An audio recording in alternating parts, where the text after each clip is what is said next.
ચલો મિત્રો, મજામાં હશો? આરવી સ્ટડી સેન્ટરમાં તમારું સ્વાગત. આપણે અગાઉ ધોરણ 12 આર્ટ્સ સમાજશાસ્ત્રના 1 થી 5 પાઠનો વિડીયો મૂકેલો છે.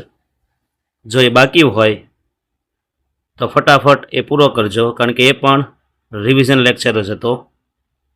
આ પણ રિવિઝન લેક્ચર, અને આમાં પણ આપણે ફટાફટ આઈએમપી પ્રશ્ન અને મોટા પ્રશ્ન આપણે મુદ્દા જોવાના, બરાબર ને?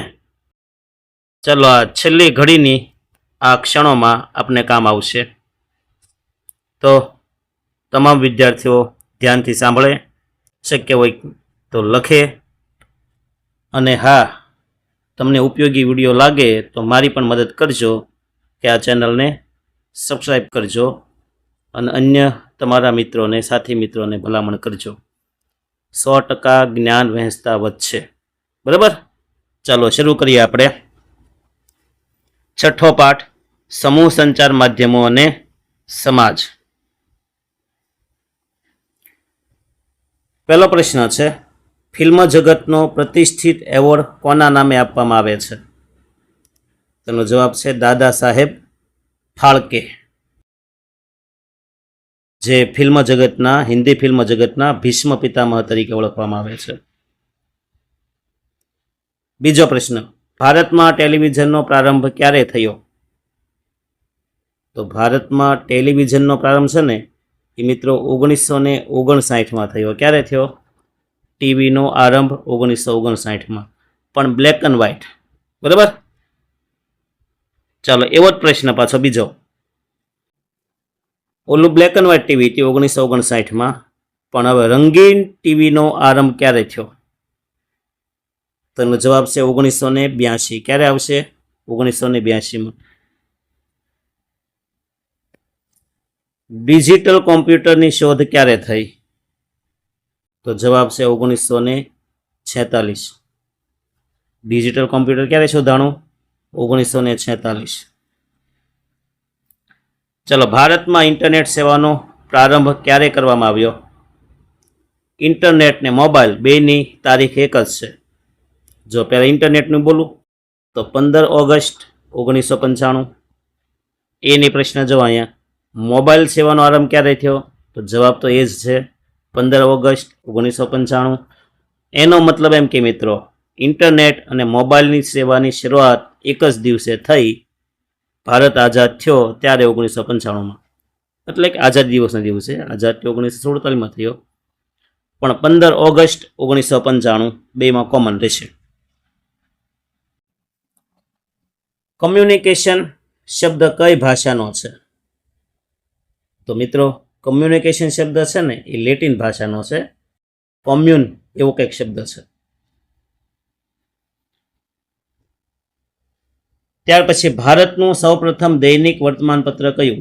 દૈનિક એટલે રોજ પસાર થતું હોય, તો એ છે કલકત્તા ગેજેટ.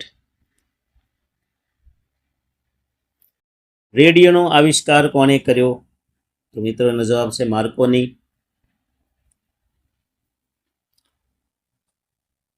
આકાશવાણી દેશની કેટલી જનસંખ્યાને આવરી લે છે?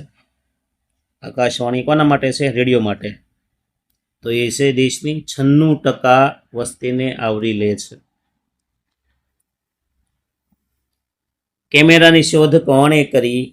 તો મિત્રો એનો જવાબ છે જ્યોર્જ ઇસ્ટરમને.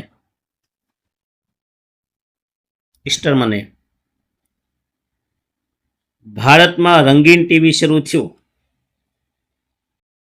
તો સૌ પ્રથમ કયો કાર્યક્રમ પ્રસારિત કરવામાં આવ્યો? તો યાદ રાખજો, એશિયાડ રમતોત્સવ 1982. પહેલી વાર રંગીન ટેલિવિઝન શરૂ થયું ને ત્યારે કયો કાર્યક્રમ સૌ પ્રથમ પ્રસારિત થયો? તો કે એશિયાડ રમતોત્સવ શરૂ હતો ને એ 1982. ગુજરાત સરકારની ચેનલનું નામ જણાવો. તો બાયસેટ.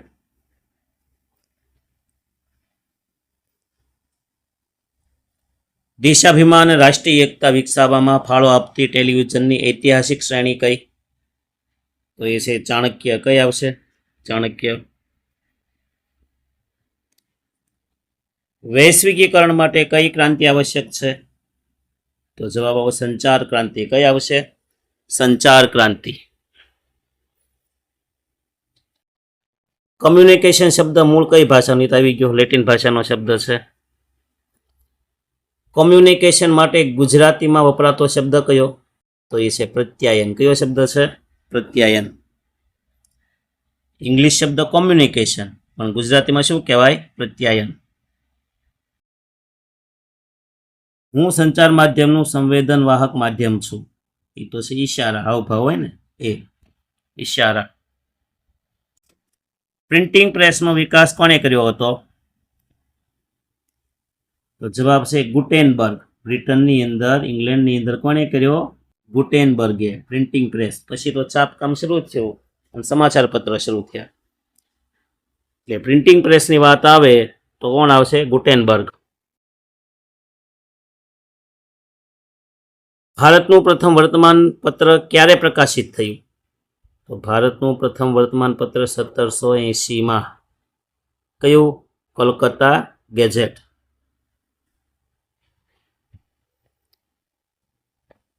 ભારતનું સૌપ્રથમ વર્તમાન પત્ર કયું? કોલકાતા ગેઝેટ, જે ક્યારે પસાર થયું? 1780માં. આકાશવાણી એ દેશના કેટલા વિસ્તાર સુધીનો વ્યાપ વિસ્તાર્યો છે? તો જવાબ છે 83%.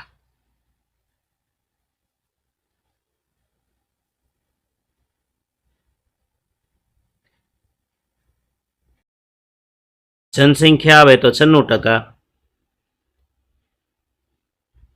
પણ કેટલા વિસ્તાર સુધી આવે? તો વિસ્તારની વાત આવે તો આવશે 83%. ડીવીડી એટલે શું? તો કે ડેવલપ વર્સેટાઇલ ડિસ્ક. ડીવીડી જો કે જમાનો ગયો સીડી ડીવીડીનો.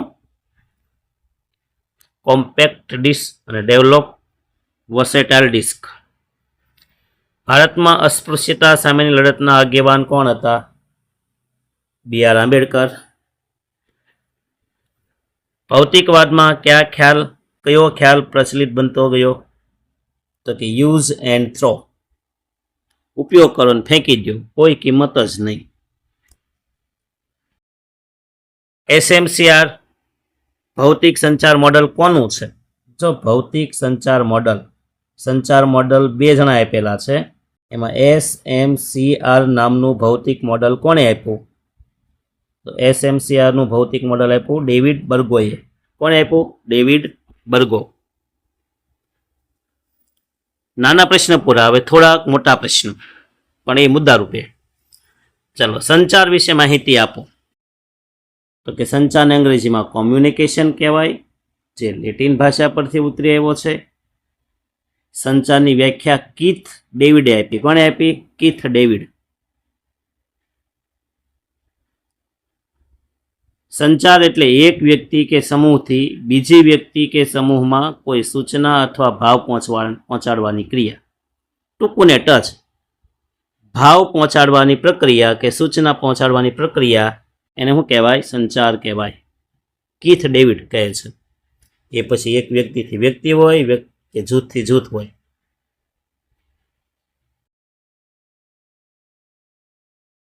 પછી સંચારની લાક્ષણિકતાઓ. તો સંચારની લાક્ષણિકતામાં પહેલું છે કે સંચાર એક અવિરત પ્રક્રિયા છે, કારણ કે સતત ચાલ્યા જ કરે. સંચાર દ્વિમાર્ગી છે, કારણ કે સામે 2 પક્ષ હોય ને, એટલે બંને બાજુથી પ્રત્યાયન થતું હોય, આદાન પ્રદાન થતું હોય, એટલે દ્વિમાર્ગી છે. સંચાર માટે માધ્યમની આવશ્યકતા છે. કોઈ પણ માધ્યમ હોવું જોઈએ, ઇન્ટરનેટ, ટેલિફોન, ટપાલ, તાર, પેજર, કંઈક માધ્યમ જોઈએ. સંચાર એક સામાજિક પ્રક્રિયા છે. સંચાર વિજ્ઞાન અને કળા છે. વાત એ હાચી છે. હવે જોઈએ આપણે સંચાર પ્રક્રિયાને સમજવા માટે ઓસગુડ અને વિલ્બરસ્ટ્રમનું મોડેલ જાણીતું છે. ઓસગુડ અને વિલ્બરસ્ટ્રમનું મોડેલ, આ બે સાથે છે. એને એક મોડેલ આપ્યું. એક મોડેલ ઓસગુડ અને વિલ્બરસ્ટ્રમ. પછી બીજું મોડલ કોણે આપ્યું? ડેવિડ બર્ગો. કોણે આપ્યું? ડેવિડ બર્ગો. એનું કયું મોડલ છે? SMCR. તો સંચાર પ્રક્રિયાના બે મોડલ છે, ઓસગુડ અને વિલ્બરનું, અને બીજું કોનું? ડેવિડ બર્ગોનું. ડેવિડ બર્ગોનું ભણવામાં આવશે આપણે SMCR. પછી જોઈએ આપણે સંચારના માધ્યમો કેટલા છે, તો કે બે છે, પારસ્પરિક અને સમૂહ સંચાર, વ્યક્તિગત ને સમૂહ એમ. પછી સમૂહના કેટલા પ્રકાર છે જુઓ, તો સમૂહના પાછા બે પ્રકાર છે, પરંપરાગત અને આધુનિક. જો પહેલું છે ને પારસ્પરિક ને સમૂહ, પણ પછી સમૂહના પાછા બે પ્રકાર, પરંપરાગત ને આધુનિક. આધુનિક માધ્યમના બે પ્રકાર, મુદ્રિત માધ્યમ, વીજાણુ માધ્યમ. છાપકામ સાથે જોડાયેલું હોય મુદ્રિત, અને ઇલેક્ટ્રોનિક સાથે સંકળાયેલું હોય વીજાણુ માધ્યમ કહેવાય. હવે જોઈએ આપણે સમૂહ માધ્યમોની અસરો જણાવો. તો સમૂહ માધ્યમની તમને ખબર છે, મોબાઈલ, ટીવી આ બધું વાપરીએ છીએ, તો એની કેવી અસર થાય છે? તો પહેલું તો સામાજિક અસર થાય, પછી બીજી ભૌતિક વસ્તુઓના ઉત્પાદન અને સેવાઓના પ્રચાર ઉપર અસર થાય, શિક્ષણ ઉપર અસર થાય છે એની, આરોગ્યના સ્તર પર અસર થાય, આર્થિક ક્ષેત્રે અસર થાય છે, કલા અને રમતગમત ક્ષેત્રમાં પણ અસર થઈ, મનોવૈજ્ઞાનિક અસર પણ થાય છે, અને રાષ્ટ્રીય એકતા અને લોકશાહી ઉપર પણ અસર થાય છે.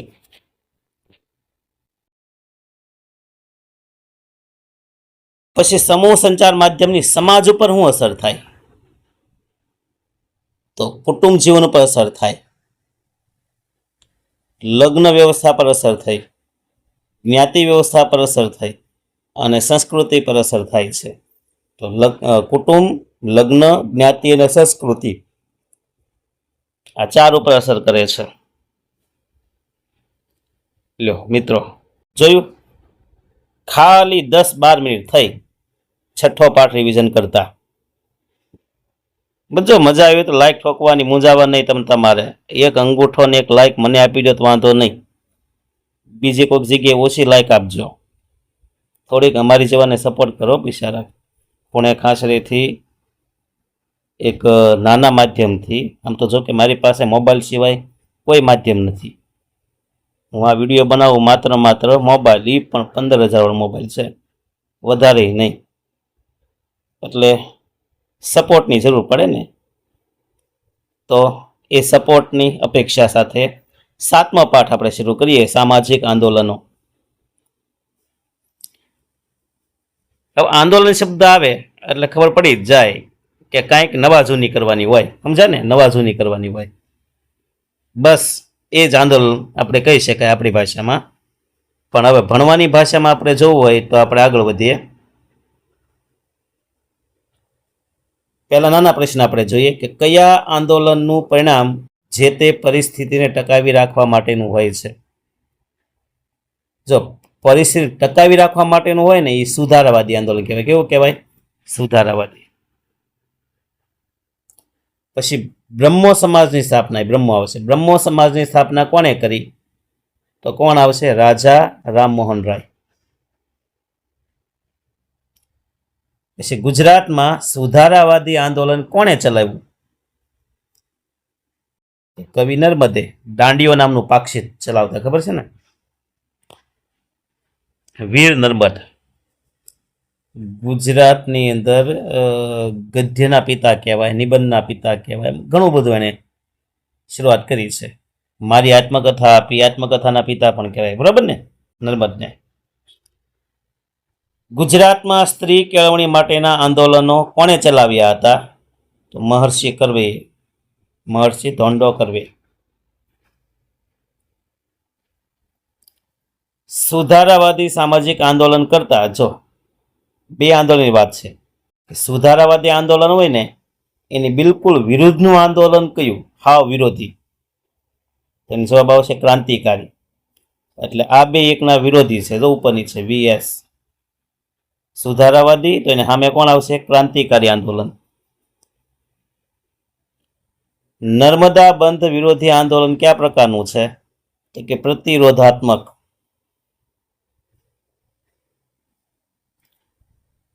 જે કઈ નવું થતું હોય એને અટકાવવા માટે જે થાય ને એ પ્રતિરોધાત્મક.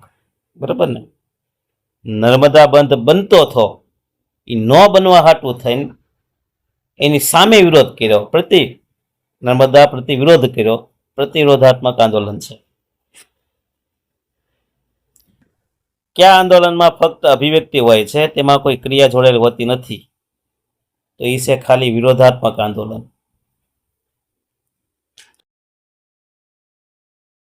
કયા પ્રકારનું આંદોલન નૈતિકતા સાથે જોડાયેલું છે? મોટાભાગે નીતિમત્તા સાથે જોડાયેલું હોય એવું છે સુધારાવાદી આંદોલન. કયું આવશે? સુધારાવાદી. કયા પ્રકારનું આંદોલન શાંતિપ્રિય અને અહિંસક હોય છે? તો એ છે સુધારાવાદી. એને કંઈક સુધારવાનું હોય, એને કે બળજબરીથી ક્રાંતિ ન કરવાની હોય. કયા પ્રકારના આંદોલનમાં જબરજસ્તીથી લોકોને પોતાના પક્ષમાં જોડવાના હોય છે? સામ દામ દંડ ભેદ કોઈ પણ રીતના.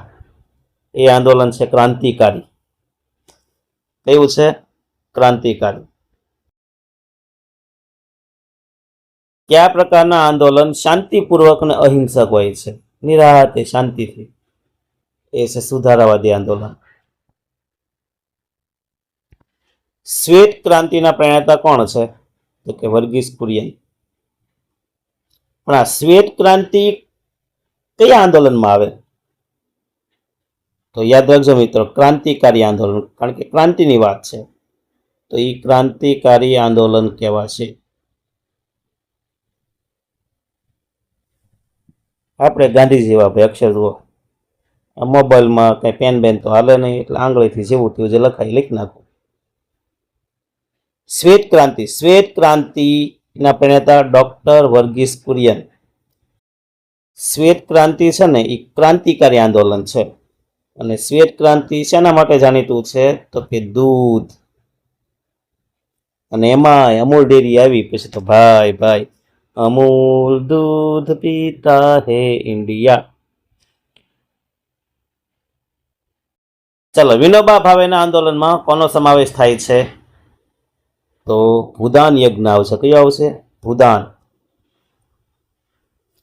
દૂષિત પાણીથી દર વર્ષે કેટલા બાળકો મૃત્યુ પામે છે? દર વર્ષે 18 લાખ. સ્વચ્છતા અભિયાનનો આરંભ ક્યારે થયો? તો સ્વચ્છતા અભિયાનનો આરંભ છે 2 ઓક્ટોબર 1914. જુઓ તો 2 ઓક્ટોબર એટલે ગાંધીજીનો જન્મ, ગાંધીજીની જન્મ જયંતિ. બરાબર ને? 2014. ગુજરાતનું સૌથી વધુ અસરકારક આંદોલન એટલે?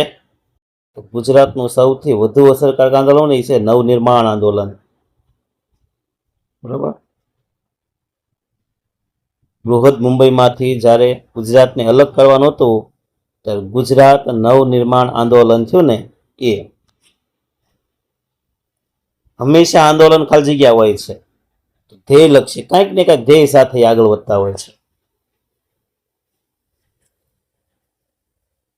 કવિ નર્મદ છે એ કયા આંદોલનના પ્રણેતા ગણાય? તો એ છે સુધારાવાદી. શ્વેત ક્રાંતિ કયા પ્રકારનું આંદોલન છે? તો કે ક્રાંતિકારી. વર્લ્ડ હેલ્થ ઓર્ગેનાઇઝેશનનું વડું મથક ક્યાં આવ્યું? તો કે જીનીવા. WHO નું વડું મથક ક્યાં આવ્યું? જીનીવા. ભારતમાં સ્વચ્છતા અભિયાનનો આરંભ કોના દ્વારા થયો?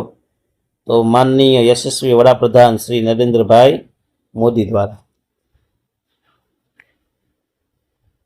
ભારત સરકાર સ્વચ્છતા સેસ ટેક્સ તરીકે કેટલી રકમ વસૂલે છે?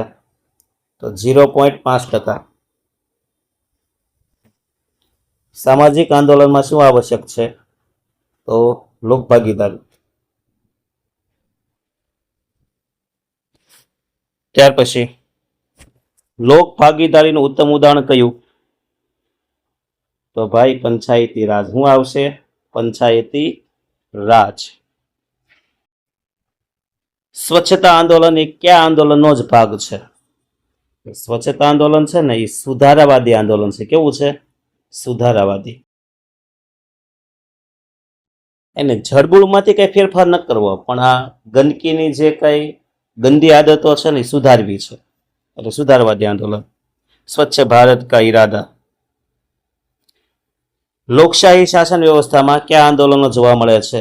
તો લોકશાહી હોય ને એમાં હંમેશા વિરોધ થતો હોય, એટલે વિરોધાત્મક આંદોલન. કારણ કે બે પક્ષ હોય, શાસક પક્ષ, વિરોધ પક્ષ. વિરોધ પક્ષનું કામ શું? વિરોધ કરવાનું. ક્રાંતિકારી આંદોલનની વ્યાખ્યા કોણે રજૂ કરી? તો આવશે હર્બર્ટ બ્લુમર. કોણ આવશે? હર્બર્ટ બ્લુમર. ક્રાંતિકારી આંદોલનની વિશેષતા કોણે દર્શાવી? જો બીજું એક આંદોલનની ક્રાંતિકારી તે તો બેમાં આવશે હર્બર્ટ બ્લુમર. વિશેષતાએ દર્શાવી અને વ્યાખ્યાએ આપી. કોણે? હર્બર્ટ બ્લુમરે. અમૂલ બ્રાન્ડના પ્રણેતા, અમૂલ ડેરીના ડોક્ટર વર્ગીસ કુરિયન ખ્રિશ્ચન હતા ને. પછી જોઈએ આપણે થોડાક મુદ્દાસર પ્રશ્ન. સામાજિક આંદોલન એટલે? તો કે લોકોનું સામૂહિક પગલું. જો આંદોલનમાં હંમેશા કોઈ એક વ્યક્તિ ન હોય, સામૂહિક પગલું. જ્યારે સંગઠિત લાંબા સમય સુધી ચાલે એવું હોય છે ત્યારે તેવા સામૂહિક પગલાંને સામાજિક આંદોલન કહેવાય.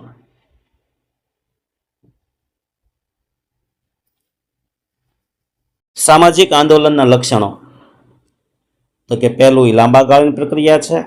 બીજું સામૂહિકતામાં થતી પ્રવૃત્તિ છે. આંદોલન ધ્યેયલક્ષી હોય છે. ચોક્કસ વિચારસરણીથી પ્રેરિત હોય છે.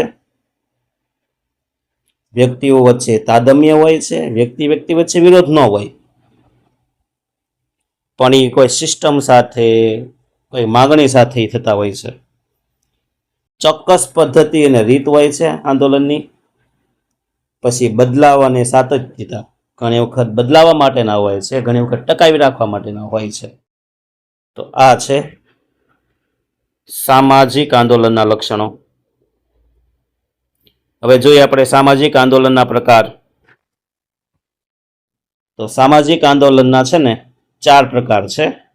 સુધારાવાદી સામાજિક આંદોલન, ક્રાંતિકારી આંદોલન, પ્રતિરોધાત્મક સામાજિક આંદોલન, વિરોધાત્મક સામાજિક આંદોલન. સામાજિક આંદોલનના કેટલા પ્રકાર? 4.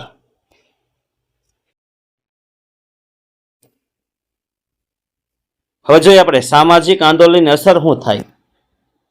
4 માંથી કોઈ પણ આંદોલનની અસર શું થાય? તો કે આંદોલનને કારણે પરિવર્તનની પ્રક્રિયા કેવી બને? ઝડપી બને. લોકોમાં શું આવે? સભાનતા આવે છે.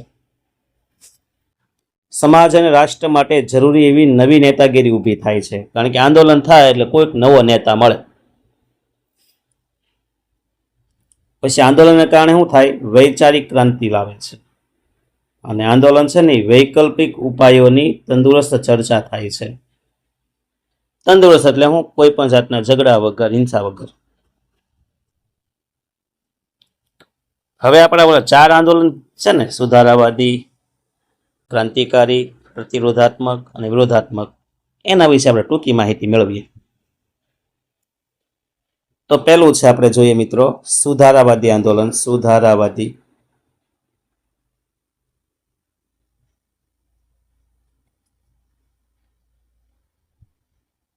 અહીં ખેતીની સ્થિતિ આવશે. શું આવશે? સ્થિતિ.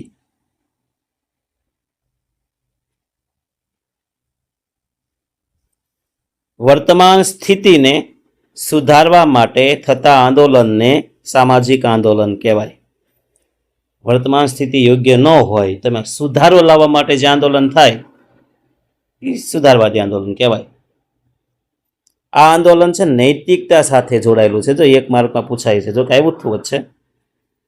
કયા કયા આંદોલન સુધારાવાદી હતા ભૂતકાળની અંદર? તો સતી પ્રથાનો વિરોધ કર્યો, કારણ કે સુધારવાની સિસ્ટમ સુધારવાની હતી એમાં. સ્ત્રી કેળવણી, અસ્પૃશ્યતા, આ બધામાં શું છે? સિસ્ટમ સુધારવાની વાત હતી, સમાજ સુધારવાની વાત હતી, એટલે સુધારવાદી આંદોલન કહી શકાય. પછી છે ક્રાંતિકારી આંદોલન કોને કહેવાય? તો કે ક્રાંતિકારી આંદોલન પહેલો તો એ છે સામાજિક વ્યવસ્થાનું પુનઃનિર્માણ. જે સિસ્ટમ છે જ બદલી, સિસ્ટમમાં સુધારો નહીં, એ સુધારાવાદી, સિસ્ટમ બદલી નાખવાની, પુનઃનિર્માણ, જડ મૂળમાંથી ઉખાડી ફેંકી નવું સ્થાપન કરવું. એટલે સામાજિક વ્યવસ્થાનું પુનઃનિર્માણ કરવું, વર્તમાન સમયમાં પ્રસ્થાપિત મૂલ્યોને સ્થાને નવા નૈતિક મૂલ્યો સ્થાપવા, સમાજમાં જડમૂળમાંથી ફેરફાર કરવો, નવી સમાજ વ્યવસ્થા સ્થાપવી, લોકોને પોતાના પક્ષે કરવા. અને આંદોલન નિમ્ન વર્ગમાંથી શરૂ થાય છે અને આંદોલન છે ને સમાજમાં 2 ભાગમાં વહેંચાઈ જાય. બરાબર? કેટલા ભાગમાં વહેંચે છે? 2 ભાગમાં. પછી જોઈએ પ્રતિરોધાત્મક સામાજિક આંદોલન. તો આ શું છે? સામાજિક પરિવર્તનની સામે, આ પરિવર્તનની સામે એ અસ્તિત્વમાં આવે છે. બરાબર? કોઈ પરિવર્તન આવતું હોય, પરિવર્તન રોકવા માટે જે આંદોલન થાય એ પ્રતિરોધાત્મક આંદોલન કહેવાય. આ છે ને પરિવર્તન વિરુદ્ધનું આંદોલન છે, પરિવર્તન થવા દેતું નથી. દાખલા તરીકે નર્મદા બંધ વિરોધી આંદોલન. તો ઘણાને આ બંધ બને, જે પરિવર્તન આવતું હતું કે ભાઈ ડેમ બનીને હરિયાળી ક્રાંતિ થાય, પાણી પીવાની અછત દૂર થાય, આવું પરિવર્તન આવવું જોઈએ, તો અમુક લોકો એનો વિરોધ કર્યો. પછી ખેડે તેની જમીન કાયદાનો વિરોધ. પહેલા એવું હતું ભાઈ, અમુક લોકો આગળ જમીન નહોતી તો એ જ્યાં ખેડી નાખે જમીન થઈ જાય, અમુક લોકો એ કાયદાનો વિરોધ કર્યો, તો તે પ્રતિ વિરોધ થયો ને, તો એને પ્રતિરોધાત્મક કહેવાય. પછી છે વિરોધાત્મક સામાજિક આંદોલન. એમાં જાજી માહિતી નથી. તો કે પ્રસ્થાપિત વ્યવસ્થાનો વિરોધ કરતા આંદોલન એટલે વિરોધાત્મક આંદોલન. જે વ્યવસ્થા હોય એનો વિરોધ કરે, બીજું કાંઈ નહીં, બદલું કાંઈ નહીં, તો એને વિરોધાત્મક આંદોલન કહેવાય. કોઈ પણ આંદોલન હોય ને કંઈક તો કારણ હોય ને, તો જો અહીં આપ્યા છે કે આંદોલનના કારણો, એમાં છે અસંતોષ અને અન્યાય. પછી બીજું કારણ છે માંગણીઓ, પછી પ્રતિરોધ માંગણીઓ,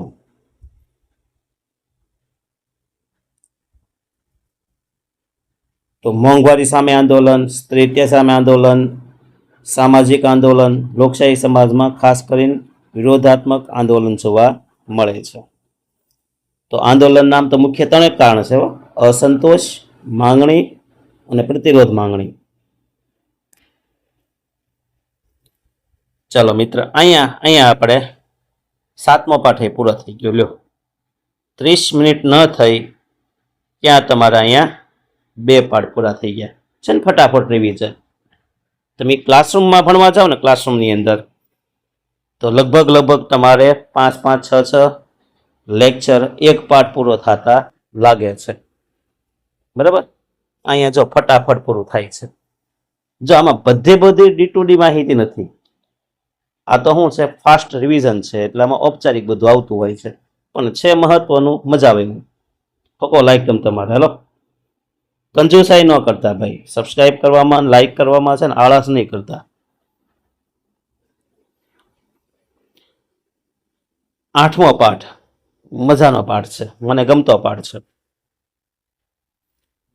પાઠનું નામ છે ભારતમાં પંચાયતી રાજ. એમાં જો ક્લાર્કની પરીક્ષા હોય, રેવન્યુની પરીક્ષા હોય, એકલો પંચાયતી રાજ ગોલાકાર નાખે એટલું પૂછે છે. બરાબર? તો ખરેખર છે રાજકારણમાં રસ છે, સરપંચ બનવું છે, તાલુકાની ચૂંટણી લડવી છે, સદસ્ય ક્યાંય બનવું છે, આ મહેકમવાળી કે રેવન્યુવાળી કોઈ તમારે એક્ઝામ પાસ કરવી છે, ત્યારે આ મુદ્દો મોસ્ટ આઈમ્પી છે. બરાબર ને? ચાલો જોઈએ આપણે 8મો પાઠ, ભારતમાં પંચાયતી રાજ.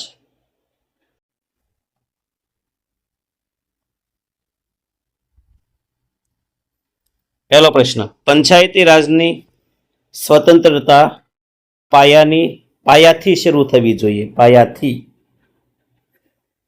આ વિધાન કોનું છે?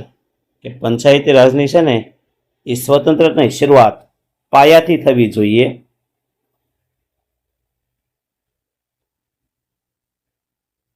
તો આવું કહેનાર છે મહાત્મા ગાંધીજી. ગાંધીજીના લગભગ કોઈ એવી જગ્યા નહીં હોય કે વિચાર નહીં હોય કે ક્યારે મહામાનવ કહેવાના હશે. કે લગભગ વિજ્ઞાન હોય, ગણિત હોય, તત્વજ્ઞાન હોય, કોઈ પણ જગ્યાએ એમના વિચાર હોય ને હોય. ઇન્ટરનેશનલ ખેલાડી ભાઈ. પંચાયતી રાજ એટલે શું? તો કે સત્તાનું વિકેન્દ્રીકરણ, સત્તાને વહેંચી દેવી. એક જગ્યાએ નહીં, તાલુકા લેવલે, જિલ્લા લેવલે, ગ્રામ્ય લેવલે સત્તાને શું કરી દેવાની? વહેંચી દેવાની. પછી પંચાયતી રાજમાં સ્ત્રી અનામત કેટલું હોય? તો કે 33% હોય છે. ગામના વિકાસ અને વહીવટનું મુખ્ય કામ કોણ કરે છે? તો કે જે ગામનો વિકાસ અને એનું વહીવટનું કામ છે ને, પંચાયત કર્મચારી કરે છે. 73મો બંધારણીય સુધારો ક્યારે અમલમાં આવ્યો? તો 73મો બંધારણીય સુધારો છે ને, 24 એપ્રિલ 1993માં. કારણ કે એ તે પંચાયત રાજને લગતો છે સુધારો. 73મો બંધારણીય સુધારો કોને લગતો છે? તો પંચાયતી રાજ. ક્યારે આવ્યો સુધારો? તો કે 24 એપ્રિલ 1993ના રોજ. કોઈ પણ પંચાયતનો કાર્યકાળ કેટલા વર્ષનો હોય? તો કે 5 વર્ષનો હોય. પંચાયતી રાજનું ત્રિસ્તરીય માળખું કઈ સમિતિ આપ્યું? તો કે બળવંતરાય મહેતા સમિતિ. યાદ રાખજો, કઈ સમિતિ આપ્યું? બળવંતરાય મહેતા સમિતિ. લોર્ડ રિપને સ્થાનિક સ્વરાજ્ય સંસ્થાઓના સિદ્ધાંતો કઈ સાલમાં નક્કી કર્યા? તો કે 1882માં. જો પહેલી વાર સ્થાનિક સ્વરાજ્યના સિદ્ધાંતો પહેલી વખત એ લોર્ડ રિપને નક્કી કર્યા છે. કોને કર્યા? લોર્ડ રિપને 1882માં. અને એટલે જ આ લોર્ડ રિપનને સ્થાનિક સ્વરાજ્યના પિતા કહેવાય. શું કહેવાય? સ્થાનિક સ્વરાજ્યના પિતા કહેવાય છે. તો સ્થાનિક સ્વરાજ્યના પિતા કોણ? Lord Ripon. શા માટે? તો કે સ્થાનિક સ્વરાજ્ય સિદ્ધાંતો એને આપ્યા. એટલે ક્યારે આપ્યા? 1882માં. ગ્રામ પંચાયતનું મૂળ એકમ કયું છે? તો કે ગ્રામ પંચાયતનું મૂળ એકમ છે ગ્રામ સભા. ગ્રામ પંચાયતના વડાને શું કહેવાય? સરપંચ.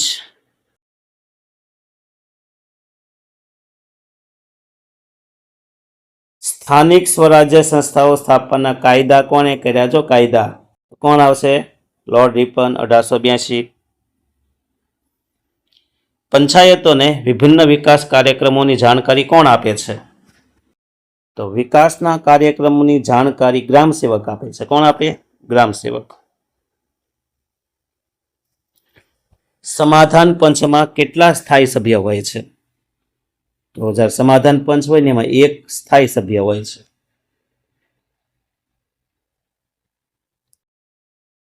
પછી જિલ્લા પંચાયતમાં સામાન્ય રીતે કેટલી સમિતિ હોય છે?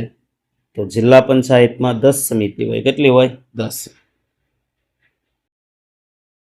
પંચાયતોની મતદાતા સૂચિ કોના દ્વારા તૈયાર થાય છે? તો મતદાતા જે સૂચિ હોય ને એ છે રાજ્ય ચૂંટણી પંચ દ્વારા. ગામનું સ્થાનિક પંચ કયા સિદ્ધાંત પર કાર્ય કરે છે? ગામની વાત આવે એટલે પંચ પરમેશ્વર. જે 5 મુખી હોય, 5 વ્યક્તિ નિમેલા હોય ને ગામના મોભી, ઈ કે હાસુ. પંચ એ જ પરમેશ્વર. ભગવાને કીધું એમ ગણવાનું. એ 5 જણા કે એટલે. ભારતીય બંધારણની કલમ 40માં મારા વિચારો જોવા મળે છે. આવું કોણે કીધું? તો મહાત્મા ગાંધીજીએ. કારણ કે કલ્યાણ રાજ સ્થાપવા માટેના એમાં ઘણા વિચારો છે. જવાહરલાલ નહેરુએ પંચાયતી રાજને શું કીધું? તો ક્રાંતિકારી પ્રયોગ એવું જણાવ્યું છે. યોજના આયોગની સ્થાપના ક્યારે થઈ? તો 1951. કદાચ ખોટું ન હોય તો લગભગ નીતિ આયોગ નામ છે એનું હવે. બરાબર, કદાચ હોય તો તમને હાસું હોય પાછા કહેજો. પંચાયતી રાજ કયા વિસ્તારમાં જોવા મળે છે? પંચાયતી રાજ છે ને દક્ષિણ એશિયાની અંદર દક્ષિણ ભાગમાં, દક્ષિણ એશિયાઈ ભાગમાં જોવા મળે છે.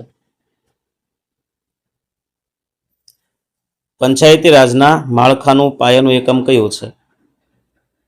તો પંચાયતી રાજના માળખાનું પાયાનું એકમ છે ગ્રામ પંચાયત. કયું આવશે? ગ્રામ પંચાયત. ગ્રામ પંચાયતમાં સરકારશ્રીના કેટલા પ્રતિનિધિ હોય છે? તો ગ્રામ પંચાયતમાં સરકારના 2 પ્રતિનિધિ હોય. ગ્રામ પંચાયતમાં વધુમાં વધુ કેટલા સભ્ય હોય? તો કે 15, કે 7 કે 8 થી શરૂ કરીને 15 હોય છે.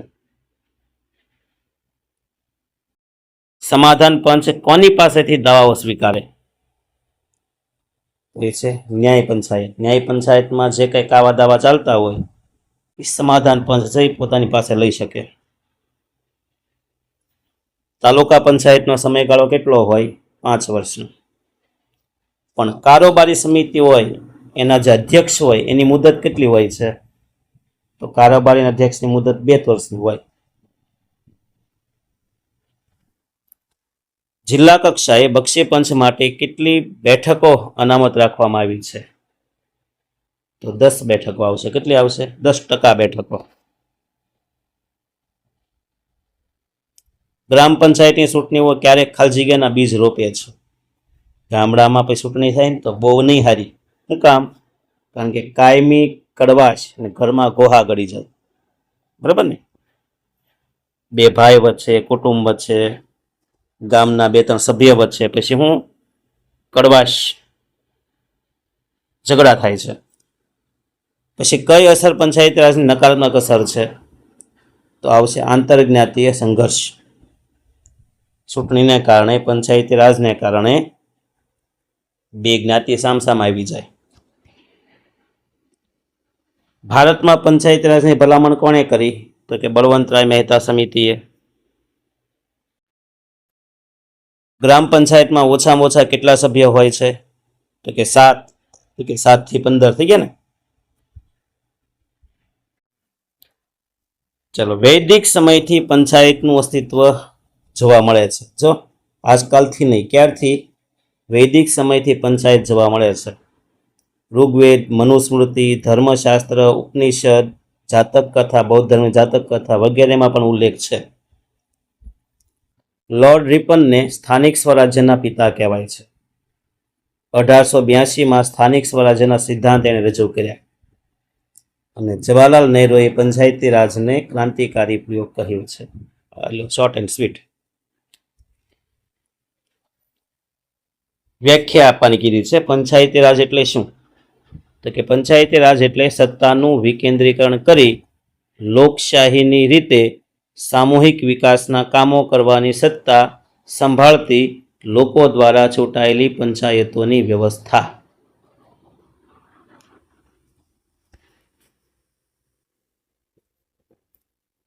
પછી જો પંચાયતી રાજના હેતુઓ જણાવો. વ્યાખ્યામાં છે તે કે સત્તાનું લોકશાહી ઢબે વિકેન્દ્રીકરણ કરવું, વિકાસના કામોને પુનર્જીવિત કરવા, લોક ભાગીદારી વધારવી, ગામડાનું નવનિર્માણ કરવું, લોક સશક્તિકરણ કરવું.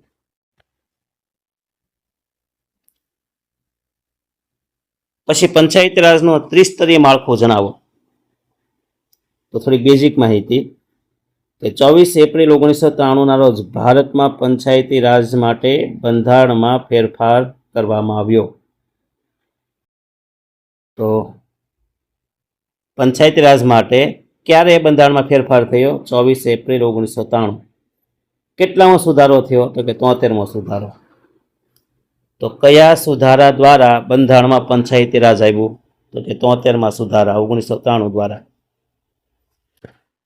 હવે પંચાયતી રાજમાં ત્રિસ્તરીય માળખું છે. સૌથી નીચે ગ્રામ પંચાયત, તાલુકા પંચાયત અને જિલ્લા પંચાયત. આવા 3 સ્તરનું માળખું છે. એમાં જો ગ્રામ પંચાયત હોય ને એના વડાને સરપંચ કહેવાય. ગ્રામ પંચાયતમાં ઓછામાં ઓછા 7 ને વધુમાં વધુ 15 સભ્યો હોય છે. ગ્રામ પંચાયત હોય ને તો એના કેટલાક અંગ છે, પંચાયતના અંગ, જેમ કે ગ્રામ સભા, કારોબારી, સામાજિક ન્યાય, ન્યાય પંચાયત અને સમાધાન પંચ.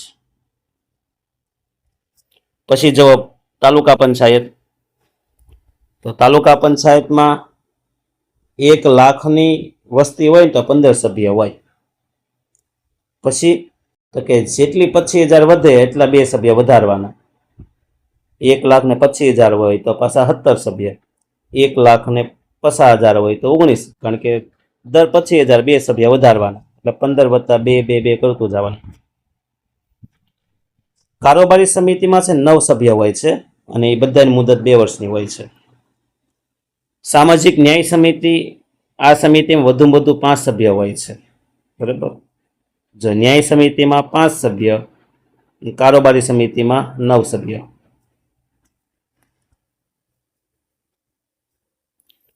કાર્ય, તાલુકા પંચાયત શું કામ કરશે?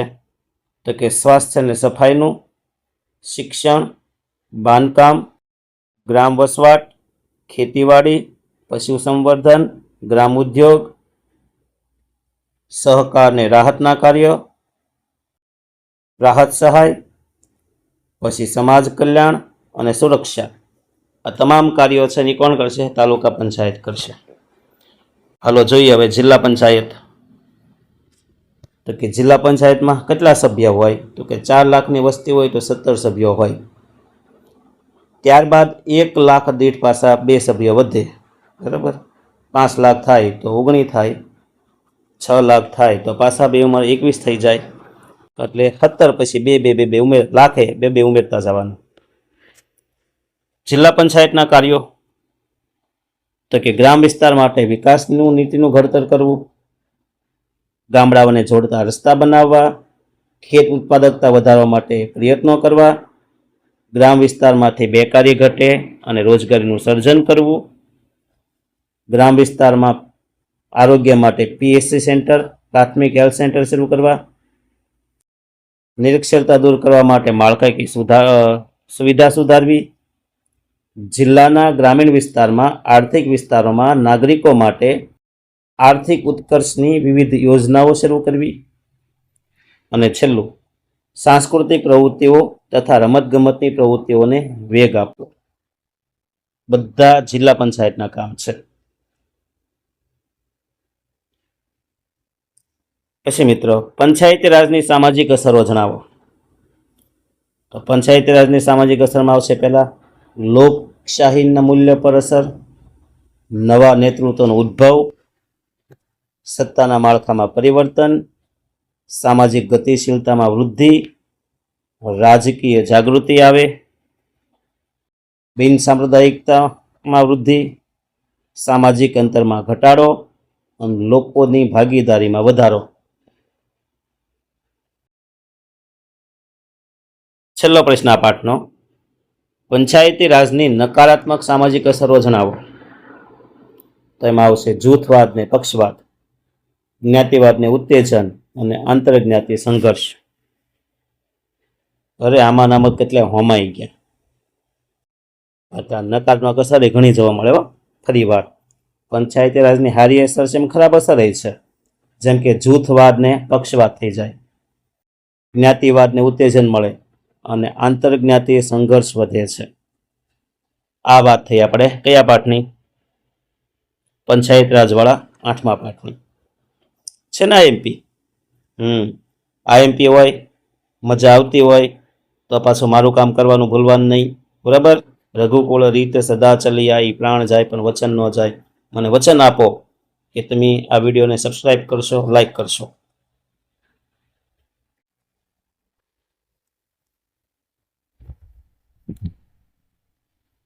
ચાલો હવે પાઠ નંબર 9, દિલ્હી દૂર નથી. બરાબર, દિલ્હી દૂર નથી, નજીક પહોંચી ગયા આપણે.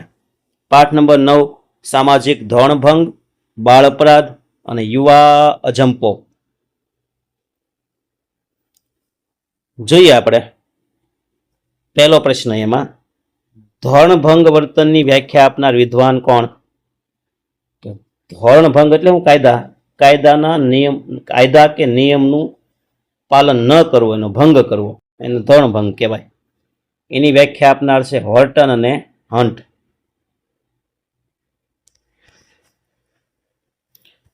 દહેજ પ્રથા અધિનિયમ ક્યારે ઘડાયો?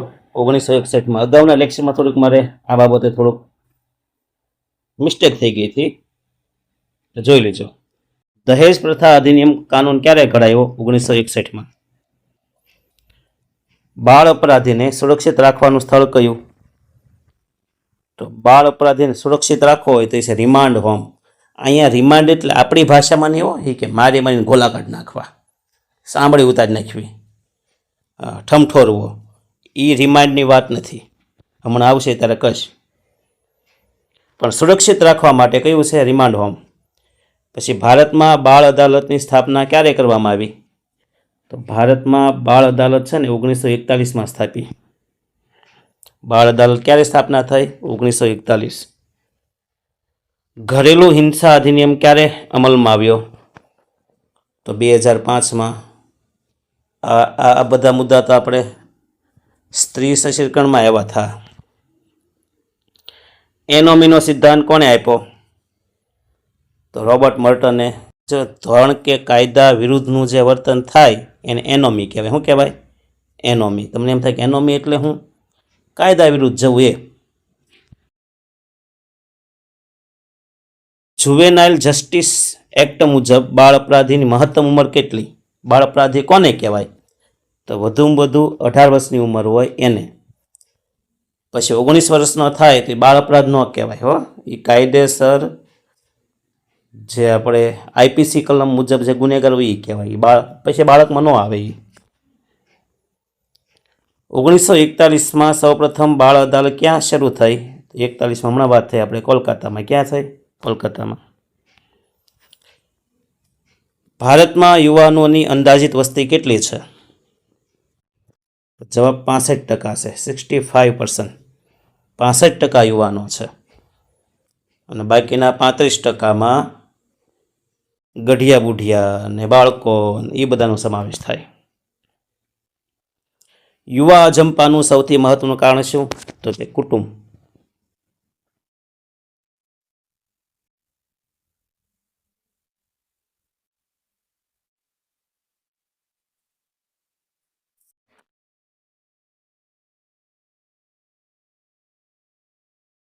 યુવા અજંપાનું સૌથી મહત્વનું કારણ કયું? તો કે કુટુંબ. શું આવશે? કુટુંબ. યુવા અજંપો એટલે શું? આ જે યુવાનો છે એની લાગણીને કોઈ સમજી શકતું નથી, એની ભાવનાને કોઈ સમજી શકતું નથી, ત્યારે જે સમાજ વિરોધી પ્રવૃત્તિ કરે એ સમસ્યાને યુવા અજંપો કહેવાય. સમાજના વિકાસનો આધાર શેના પર છે? તો સમાજનો વિકાસ તો ખબર હશે, શિક્ષણ ઉપર છે. સમાજમાં પ્રવર્તમાન નિયમો એટલે? તો સમાજમાં જે પ્રવર્તમાન જે નિયમો હોય એને શું કહેવાય? સામાજિક ધોરણ કહેવાય. બાળ અપરાધીને અંગ્રેજીમાં શું કહેવાય? બાળ અપરાધીને અંગ્રેજીમાં કહેવાય છે મિત્રો જુવેનાઇલ ડેલિક્વન્સી. જુવેનાઇલ ડેલિક્વન્સી. બાળ અપરાધ માટેના મુખ્ય કારણો કયા? તો કે એના મુખ્ય કારણોમાં સામાજિક આર્થિક આવશે. માતા પિતાના ખામીભર્યા સંબંધો બાળકોના કયા વિકાસને રૂંધે છે? તો જવાબ આવશે ભાવાત્મક વિકાસ, રૂંધાઈ જાય એનો. પ્રથમ વખતના ગુનાહિત વર્તન માટે બાળ અપરાધીને ક્યાં મોકલવામાં આવે છે? તેમાં આવશે પ્રોબેશનમાં. ક્યાં આવશે? પહેલી વખત કોઈ બાળક ગુનાહિત પ્રવૃત્તિ કરે તો એને પ્રોબેશનમાં મૂકવામાં આવે છે. પ્રોબેશન. 15 થી 21 વર્ષના બાળ અપરાધીઓને ક્યાં રાખવામાં આવે છે? 15 થી 21ના બાળ અપરાધી હોય તેને બોસ્ટલ શાળા આવશે. ક્યાં આવશે? બોસ્ટલ શાળાઓ. યુવા શક્તિને કોની સાથે સરખાવી શકાય? તો યુવાઓની શક્તિને અણુશક્તિ સાથે સરખાવી શકાય. કારણ કે હમણાં તો આપણે એક આંદોલન દિલ્હીમાં જોયું, જૈન જી કે ઝેડ મને યાદ નથી, જૈન જી કે જૈન ઝેડ. તો આ જૈન જીમાં કોણ હતા? બધા યુવાનો હતા. નીટની પરીક્ષાના વિરોધમાં બધા ભેગા થયા હતા અને ત્યારે સરકારે પણ થોડુંક નમતું જોખવું પડ્યું હતું. અને અમુક કિસ્સા તો એવા આપણે જોયા હતા કે પોલીસના મારથી જે હાથ પગ ભાંગી ગયા હોય, ફૂટ થઈ હોય એ પાછા હારા થઈને પાછા ફરી વખત આવતા હતા. આ યુવા શક્તિ, એને કોઈની પછી બીક નહીં. કિશોરાવસ્થામાંથી યુવાવસ્થામાં પ્રવેશતા શરીરમાં બદલાય છે. કિશોરાવસ્થામાંથી યુવાવસ્થામાં આવે તો શરીરમાં શું બદલાય છે? તો આવશે અંતઃસ્ત્રાવ. બહેનો હોય તો એનો અવાજ ઝીણો થઈ જાય, બરાબર છે. ભાઈઓ હોય તો અવાજ જાડો થઈ જાય, મૂછના દોરા ફૂટવા મળે છે, દાઢી આવવા મળે છે. આવા ઘણા બધા ફેરફારો થાય છે. યુવા અવસ્થામાં કઈ ભાવના પ્રબળ હોય છે? તો યુવાન હોય તેને સ્વતંત્રતાની ભાવના વધારે હોય છે. જલ્દી આઝાદ થઈ જવું, થાતા જ નહીં દાદા, પછી પોગાહે જ નહીં. બોસ્ટલ શાળાની સૌપ્રથમ સ્થાપના ક્યાં થઈ? તો બોસ્ટલ શાળા સૌથી પહેલાં ઇંગ્લેન્ડમાં શરૂ થઈ. પછી સામાજિક ધોરણ કોને કહેવાય? તો કે સમાજમાં પ્રવર્તમાન નિયમો એટલે સામાજિક ધોરણ.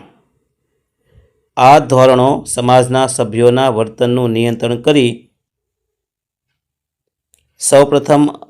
એકતા અને સૌપ્રથમ અને સાતત્ય જળવાઈ રહે તે માટે પ્રયત્ન કરે છે.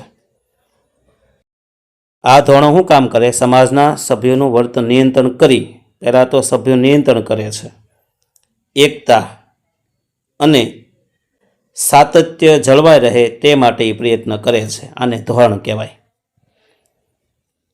દરેક ઘરની અંદર અમુક નિયમ હોય છે. શું કામ? કારણ કે એનું ઘર બંધાઈ રહે, જળવાઈ રહે. તો એ સામાજિક ધોરણ જ છે આપણા માટે. સમાજમાં કેટલા પ્રકારના વર્તન જોવા મળે? તો સમાજમાં 2 પ્રકારના વર્તન જોવા મળે. પહેલું ધોરણને અનુરૂપ અને બીજું ધોરણ વિરુદ્ધનું વર્તન. અનુરૂપ હોય તો વાંધો ન આવે, પણ ધોરણ વિરુદ્ધ કામ કરે તો તકલીફ થાય ને ભાઈ. સમાજ વ્યવસ્થાની જાળવણી માટે કયા 2 પ્રકારના ધોરણો જોવા મળે છે? તેમાં 2 આવશે, હકારાત્મક, નકારાત્મક.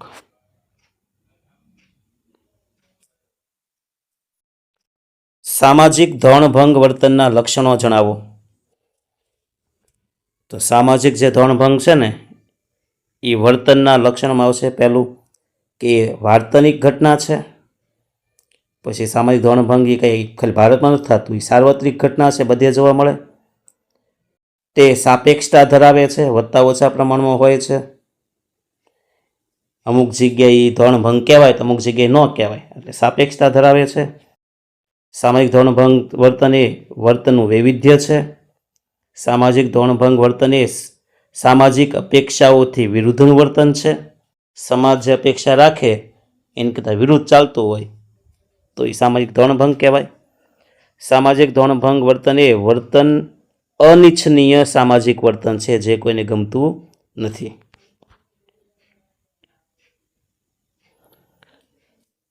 પછી જુઓ, સામાજિક ધોરણભંગના કારણો જણાવો. શા માટે લોકો નિયમનો ભંગ કરે છે? તો પહેલું તો નબળું સામાજિકરણ, એનો ઉછેર જ સરખો ન થયો હોય, બાળ ઉછેર. પછી બીજું ધોરણનું નબળો અમલ, કાયદા હોય પણ અમલ સરખો ન થયો હોય તોય પણ એવું થાય. પછી નબળી સજા પદ્ધતિ, છટકબારી હોય એટલે એ ધોરણભંગ કરે. ધોરણનો અસ્પષ્ટ વિસ્તાર, ઘણી વખત એ ધોરણ છે એ ગુનામાં આવે કે ન આવે એ જ ન સમજાય. કેમ? પ્લાસ્ટિક, અમુક દુકાનવાળા પ્લાસ્ટિક રાખે તો એને દંડ કરે, પણ જે ઓલા ઉત્પાદન કરે એને કોઈ દંડ નથી કરતું.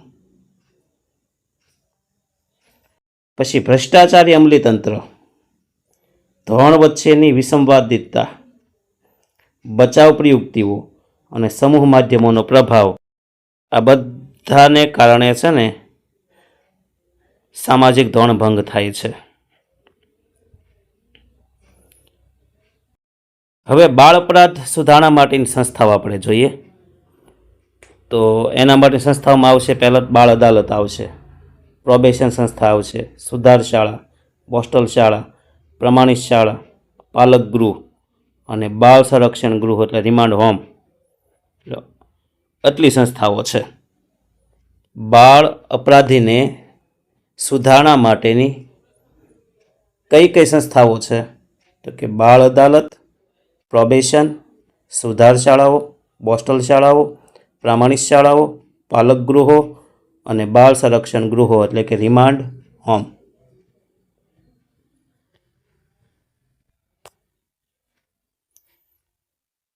હવે આપણે જોઈએ બાળ અદાલત. તો બાળ અદાલતની સ્થાપના છે ને 1941માં થઈ, અગાઉ આવી ગયું હતું ફરી વખત, અને એ કોલકાતામાં થઈ હતી. આ અદાલતમાં 16 વર્ષથી નીચેની ઉંમરના બાળકોને અપરાધી પ્રવૃત્તિ સામે કાર્યવાહી કરવામાં આવે છે. 16 વર્ષથી નીચેના હોય એના. પછી છે પ્રોબેશન. પ્રોબેશનનો અર્થ થાય છે અજમાયશી મુક્તિ.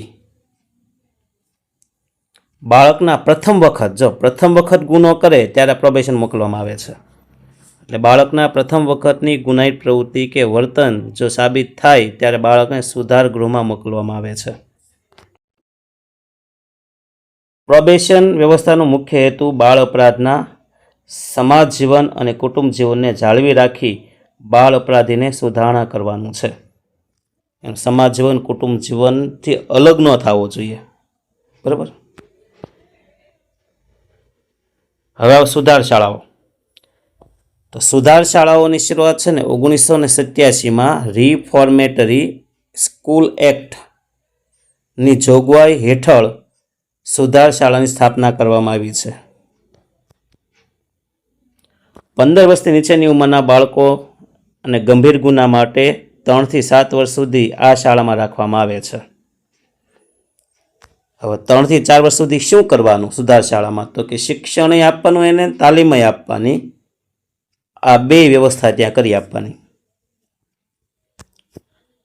પણ ગંભીર ગુના માટે સુધાર શાળા મોકલવામાં આવે છે. બોસ્ટલ શાળાઓ. તો 1902માં ઇંગ્લેન્ડના બોસ્ટલ નામના શહેરમાં આ શાળા શરૂ થઈ હતી. આ શાળામાં બાળ અપરાધીને સુધારણા માટે મોકલવામાં આવે છે.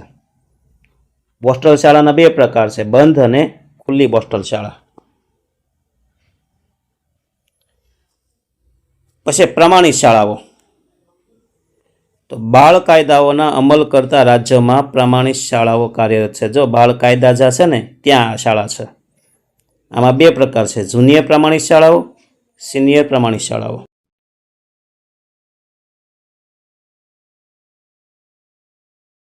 પછી પાલક ગૃહ. તો 10 વર્ષથી નીચેની ઉંમરના બાળકો માટે અલગ ગૃહ ચલાવવામાં આવે છે.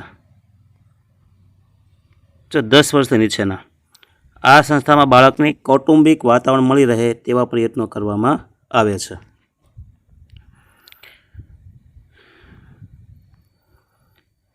પછી આવશે બાળ સંરક્ષણ ગૃહો એટલે કે રિમાન્ડ હોમ. જો રિમાન્ડ એટલે ઓલી જે આપણે મારવાની સિસ્ટમ એ નહીં, અહીંયા સંરક્ષણની વાત છે. તો બાળ અપરાધીને સુરક્ષિત રાખવાનું સ્થળ એટલે રિમાન્ડ હોમ. બાળ અદાલતે દોષિત ન ઠેરવ્યા હોય, હજી અદાલત એમ ન કહે કે આ ગુનેગાર છે, એ દોષિત ન ઠેરવ્યા હોય તેવા બાળકોને અટકાયત થશે. આવા બાળ સંરક્ષણ ગૃહમાં મોકલવામાં આવશે. રિમાન્ડ હોમમાં એને મોકલે છે. જ્યાં સુધી સાબિત ન થાય ત્યાં સુધી આને રિમાન્ડ હોમમાં રાખવામાં આવે છે. બાળ સંરક્ષણ ગૃહો બાળકો સાથે જરૂરી માહિતી એકત્ર કરી બાળ વર્તનનું નિરીક્ષણ અને વર્ગીકરણ કરવાનું કાર્ય કરે છે. રિમાન્ડ હોમમાં રાખીને એને બીજું કાંઈ નહીં, એનું જે વર્તન છે ને તપાસે, નિરીક્ષણ કરે અને વર્ગીકરણ કરે છે. પછી જો બાળ અપરાધના કારણો, તો 2 કારણો છે, સામાજિક અને આર્થિક કારણો અને વ્યક્તિગત મનોવૈજ્ઞાનિક કારણો. એમાંય તે સામાજિક અને આર્થિક કારણો તો ઘણા બધા છે. કે સામાજિક અને આર્થિક કારણો કયા બાળ અપરાધના? તો કે કુટુંબ જવાબદાર, શાળા જવાબદાર, સમવયસ્ક એટલે મિત્રો જવાબદાર, માસ મીડિયા એટલે સમૂહ માધ્યમ જવાબદાર, અને એક છે શહેરી વાતાવરણ પણ જવાબદાર છે.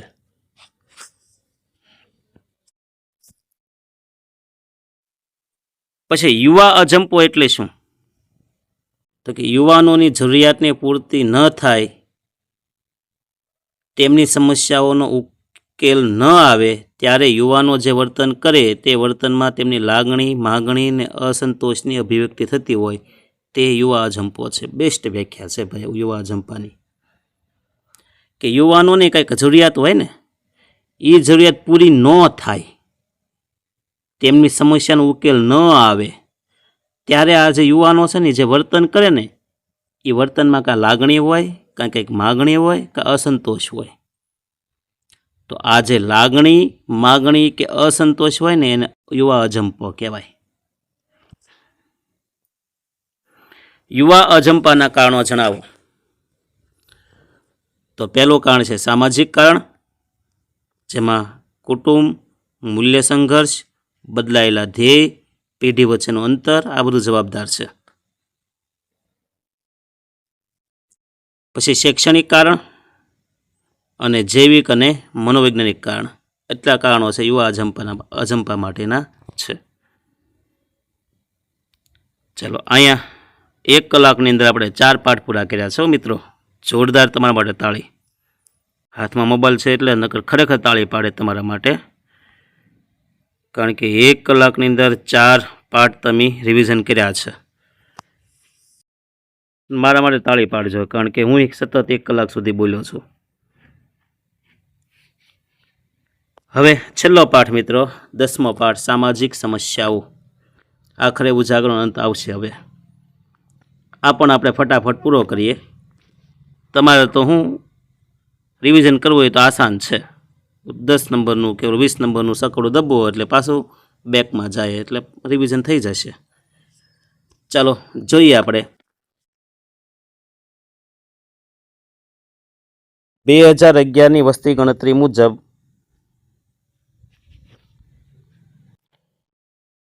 ભારતમાં દર 1000 પુરુષે સ્ત્રીઓનું પ્રમાણ કેટલું છે? લગભગ 3 ચેપ્ટરમાં મુદ્દો આવ્યો છે, એટલે યાદ રહી ગયો છે. ભારતમાં લિંગ પ્રમાણ 940 છે. એડ્સની સમસ્યામાં ભારત વિશ્વમાં કેટલામાં સ્થાને છે? તો એડ્સની સમસ્યા આવવાની ભારત છે ને 3જા સ્થાને છે. પહેલા સ્થાને આફ્રિકા, બીજા સ્થાને અમેરિકા અને 3જો નંબર આપણો છે. જો ધ્યાન રાખવામાં નહીં આવે તો ઘડીકમાં વસ્તીની જેમ પહેલા નંબર પગી જઈશું મારા વાલીડા. એડ્સનો પ્રથમ દર્દી કયા દેશમાં મળ્યો હતો? તો પહેલો દર્દી અમેરિકામાં મળ્યો હતો, પણ સૌથી વધુ ક્યાં છે? દક્ષિણ આફ્રિકામાં. વિશ્વ એડ્સ દિવસ ક્યારે ઉજવવામાં આવે છે? તો દર વર્ષે 1 ડિસેમ્બર. દર વર્ષે 1 ડિસેમ્બરે વિશ્વ એડ્સ દિવસ ઉજવવામાં આવે છે. બોમ્બે પ્રોહિબિશન એક્ટ ક્યારે ઘડાયો? તો બોમ્બે પ્રોહિબિશન એક્ટ આવ્યો 1949માં. દીકરીને ગાય દોરે ત્યાં જાય, મન ફાવે ત્યાં જાય એમ નહીં હો, દોરે ત્યાં જાય. આ કહેવત કઈ બાબતનું સૂચન કરે છે? તો જવાબ છે સામાજિક કુપ્રથાનું. આપણી કુપ્રથા હતી ને એના કારણે. હજી કેવી પંક્તિ હતી કે દીકરી સાપનો ભારો, દીકરી બાપનું ખાપણ, દીકરીની બુદ્ધિ સ્ત્રીની બુદ્ધિ પગની પાનીએ. આ બધા આપણા કુપ્રથા, કુરિવાજના ઉદાહરણ છે. ખરેખર એવું હોતું નથી. સ્ત્રીઓએ, દીકરીઓએ જે કરી બતાવ્યું એવું કોઈએ કરી બતાવ્યું નથી, પણ એને તક આપવામાં નહોતી આવી. એટલે HIV એડ્સ ગ્રસ્ત પીડિતોની સંખ્યામાં કયો દેશ પ્રથમ સ્થાને છે? હમણાં જ વાત થઈ આફ્રિકા. ભલે પહેલો કેસ અમેરિકામાં મળ્યો, પણ સૌથી વધુ પીડિતો ક્યાં છે? આફ્રિકામાં, પછી અમેરિકા અને પછી ભારત. એડ્સ ફેલાવાનું સૌથી મહત્વનું કારણ શું? તો કે અસલામત જાતિ સંબંધ, એટલે કે સેક્સ. ધ્યાન ન રાખો તો તકલીફ છે. પછી સિંગલ કન્વેન્શન જોગવાઈ કોના માટે છે? તો આ છે ખસખસના વાવેતર. ખસખસ એક જાતનું હશે, એ કેફી પીણા જેવું કંઈક હશે, અને એના વાવેતર ઉપર, કેમ ગાંજો ને બધું કહેવાય, એના વાવેતર ઉપર પ્રતિબંધ મૂકેલો છે. પણ ભારતની વાત છે. ભારતમાં સૌપ્રથમ એડ્સનો દર્દી ક્યાં જોવા મળ્યો? તો ભારતમાં પ્રથમ એડ્સનો દર્દી છે ને એ ચેન્નઈમાં જોવા મળ્યો. ક્યાં મળ્યો? ચેન્નઈ. ભારતમાં સ્ત્રીઓના અપમૃત્યુ પાછળનું કારણ શું? તો કે દહેજ પ્રથા. ગુજરાતમાં દર 1000 પુરુષે સ્ત્રીઓની સંખ્યા કેટલી? 918. ભારતમાં 940, અહીં 918. અસમાન જાતિ પ્રમાણનું મૂળ કયું છે? જો જાતિ પ્રમાણમાં સ્ત્રીઓની સંખ્યા ઓછી, પુરુષોની સંખ્યા વધારે, અસમાન કહેવાય ને. આવું શા માટે છે? એનું કારણ છે ભ્રૂણ હત્યા. ગર્ભમાં જ તે જાતિ પરીક્ષણ કરી ખબર પડે કે દીકરી છે એટલે કોડા હારા મારી નાખે રાક્ષસના પેટના. તો એ સ્ત્રી જે ભ્રૂણ હત્યા છે ને એ મેઇન કારણ છે. ગર્ભ પરીક્ષણ કયા સાધનની મદદથી થાય છે? તો સોનોગ્રાફી કરાવીને.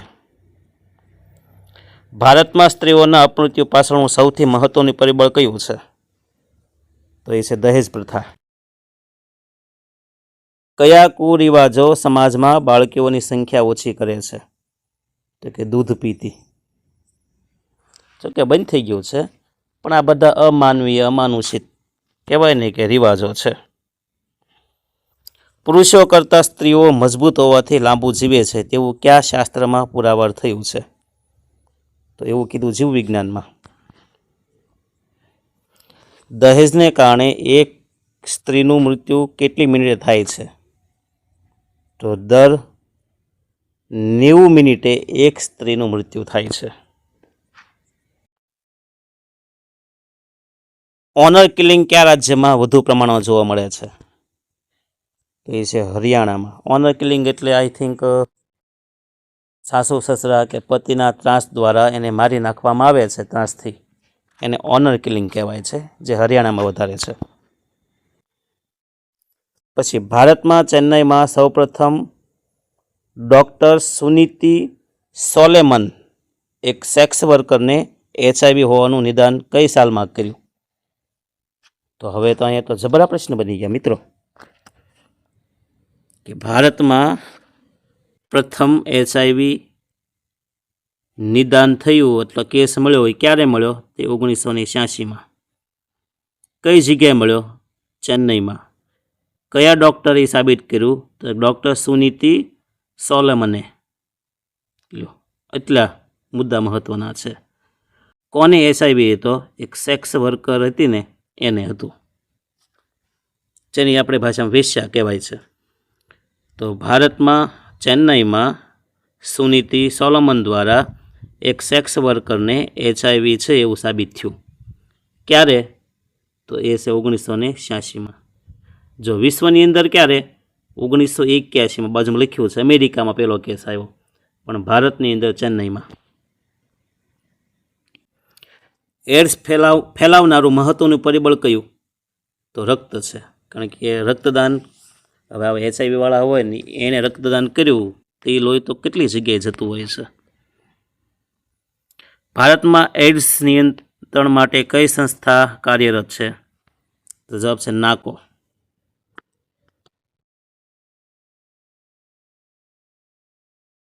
નેશનલ એડ્સ કંટ્રોલ ઓર્ગેનાઇઝેશન એવું કંઈક છે. કયા વર્ષ સુધી નશીલા દ્રવ્યોના સેવન માટે કોઈ પ્રતિબંધ ન હતો? તો 1925 સુધી કોઈ કાયદો જ નહોતો. નશો કર્યા કરે, નશેડા થઈ જતા. ધી ઓપિયમ એક્ટ કયા પદાર્થ સાથે સંકળાયેલ છે? જો કન્વેન્શન એક્ટ છે ને એ ખસખસ માટે, તો ઓપિયમ એક્ટ છે ને અફીણ માટે છે. કોના માટે છે? અફીણ. ભારતમાં કયા ભાગમાં નશીલા પદાર્થોના કારણે એડ્સનો ફેલાવો વધ્યો? તો ઉત્તર પૂર્વ. તમને નશીલા પદાર્થને કારણે એડ્સ કેમ ફેલાય? પણ ઓલા અમુક નશામાં ઇન્જેક્શન એવું આપે છે, ખબર છે ને? હવે એકને એડ્સ હોય ને એનું ઇન્જેક્શન બીજાને આપે એટલે શું થાય? ભારતમાં વધુ બળાત્કાર કરનાર નજીકની જ કે પરિચિત વ્યક્તિ જ હોય છે, આવું કેટલા ટકા સાબિત થયું છે પ્રમાણની અંદર? તો આવું છે 98% સાબિત થયું છે કે બળાત્કાર કરનાર કોઈ નજીકની વ્યક્તિ જ હોય છે. 98% કેસમાં આવું સાબિત થયું. ડેન્જરસ ડ્રગ્સ એક્ટ કઈ સાલમાં ઘડાયો? તો જવાબ છે 1930માં. સામાજિક સમસ્યાના લક્ષણો. નાના પ્રશ્ન એ પૂરા થઈ ગયા છેલ્લા પાઠના. હવે આનંદો. મોટા પ્રશ્ન એના અમુક મુદ્દા. તો સામાજિક સમસ્યાના લક્ષણો જણાવો. તો પહેલું લક્ષણ સામાજિક સમસ્યા ને આક્ષેપાત્મક સ્થિતિ છે. પછી સામાજિક સમસ્યા છે ને મોટા વર્ગને અસર કરે છે. પછી સામાજિક સમસ્યાને અનિચ્છનીય પરિસ્થિતિ છે. પછી સામાજિક સમસ્યા છે ને ઉપરની પરિસ્થિતિમાં પરિવર્તન થાય તેવું લોકો ઈચ્છે છે.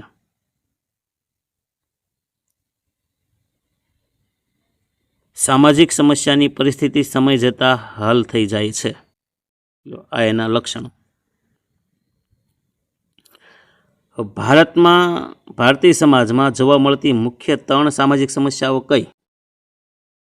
તો પહેલી છે અસમાન જાતિ પ્રમાણ, પછી HIV એડ્સ, નશીલા દ્રવ્યોની હેરફેર અને એનું સેવન.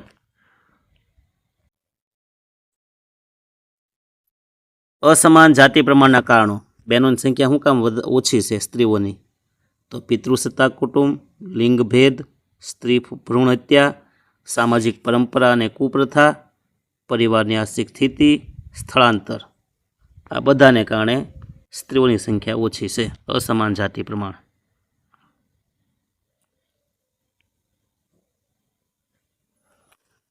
અસમાન જાતિ પ્રમાણની સમસ્યાની વિપરીત અસરો જણાવો. ખરાબ અસર શું થશે? તો લગ્ન સંસ્થા પર પ્રતિકૂળ અસર થશે. દીકરાના માતા પિતાની સ્થિતિ ભયાનક થશે, કારણ કે કોઈ દીકરી આપશે જ નહીં. તો દીકરા જો વરના મા બાપ મૂંઝાશે. કન્યા વિક્રયને વેગ મળશે. કન્યા વિક્રય એટલે કન્યાના બદલે પૈસા લેવાના. સાટા પદ્ધતિનો વિકાસ થશે. સામે આપવાનું, લગ્ન કરવાનું સામ સામે. આ બાજુ ભાઈ બહેન હોય, સામે ભાઈ બહેન હોવા જોઈએ. સાટા પદ્ધતિ. કજોડાના બંધનમાં જોડાશે. જાતિ સતામણીમાં વધારો થશે, કારણ કે સ્ત્રી ઓછી છે અને પુરુષો વધારે છે. તો જે વાંઢા હશે એ તો તકલીફ આપશે ને કોઈકને, એટલે જાતિ સતામણીમાં વૃદ્ધિ થશે. દેહ વિક્રયની પ્રવૃત્તિમાં વધારો થશે, મતલબ કે બહેનો છે એ દેહ વ્યાપાર કરશે, વેશ્યાવૃત્તિમાં જોડાશે. અને છેલ્લું, જાતિ રોગના પ્રમાણમાં, એડ્સ જેવા રોગના પ્રમાણમાં વધારો થશે. હવે અસમાન જાતિ પ્રમાણ અટકાવવું હોય તો શું કરવાનું?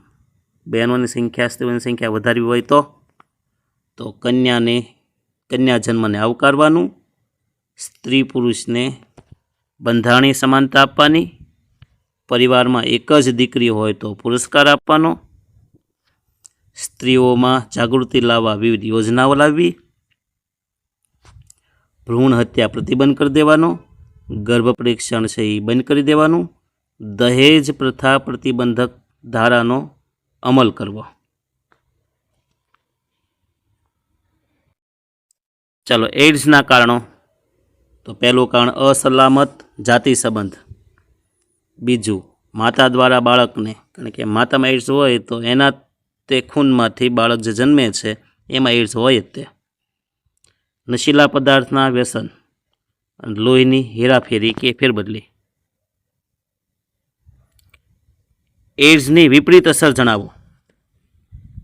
તો એડ્સની વિપરીત અસરમાં આવશે શરમ ને સંકોચ આવશે. એડ્સ જેને થયો હશે એને થોડીક શરમ આવશે. સામાજિક પ્રતિષ્ઠા ઘટશે, લોકોમાં વચ્ચે આબરૂ જશે એટલે આ લઈ તો એડ્સવાળો છે. એની સારવાર ખર્ચાળ હશે, સંશોધન પાછળ બહુ ખર્ચા થશે અને સામાજિક જાગૃતિ લાવવા ખર્ચા વધશે જો એડ્સની પરિસ્થિતિ વધશે તો. પછી નશીલા દ્રવ્યોના ભ્રામક પ્રભાવ જણાવો. તો નશીલા દ્રવ્યોનું અસર શું થાય છે? ભ્રામક અસર.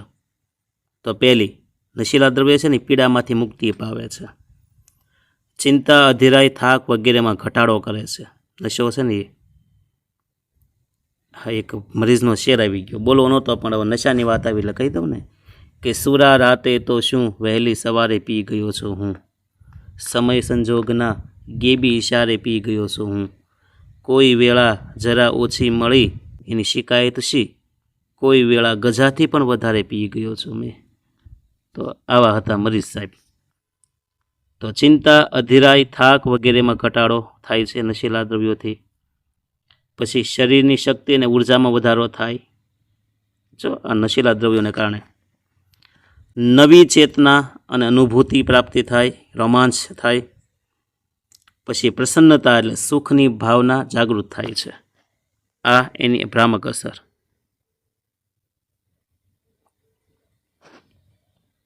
છેલ્લો પ્રશ્ન હવે.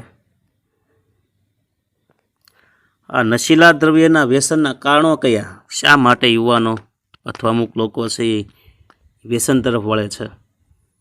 તો પહેલું કારણ સમાજ વ્યવસ્થામાં બદલાવ આવ્યો એટલે. પછી સાંસ્કૃતિક ધોરણોમાં ભંગાણ થયું. હવે સાંસ્કૃતિક નીતિ એમ હતા એ કોઈ માનતું નથી. પછી વ્યક્તિનું પોતાની જાતથી કે સમાજથી અલગાપણું. વ્યક્તિ જ્યારે અલગ થઈ જાય ત્યારે આમાં જોડાઈ જાય છે. જો ઘરમાં રહે તો મમ્મી પપ્પા, ભાઈ બહેન, દાદા દાદી એનું કંટ્રોલ હોય, પણ એકલો રહેવા મળે એટલે આવું થાય.